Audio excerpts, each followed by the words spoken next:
نحن لا توجد لنا علاقة مع إيران، علاقات تقليدية عادية. وإذا كان هناك علاقات خاصة بين الإخوان في أنصار الله وإيران طبيعي، وليش لا؟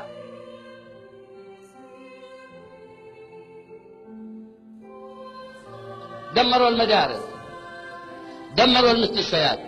من هذا الانتقام؟ من النظام؟ هذا انتقام من المواطن. ماذا عملت المدرسة والمستشفى والكهرباء؟ عندنا 18,000 ناجح في مديرية حرارة، أطفال ونساء، ولا زال النزوح جاري.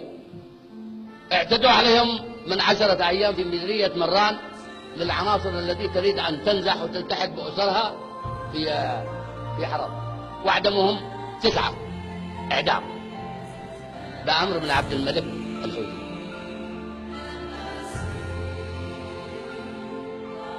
استباحوا النساء.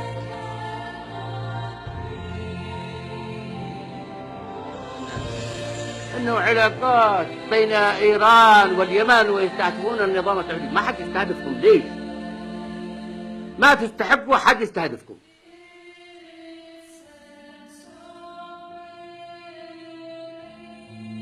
ما معلوماتك عن حقيقة ما يقال عن الدعم الإيراني للحوثيين؟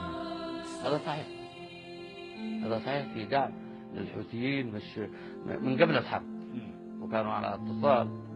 يعني إيران كانت تستعملهم ورقة عندما تريد أن تضغط تستخدمهم ورقة ضد السعودية. السعودية.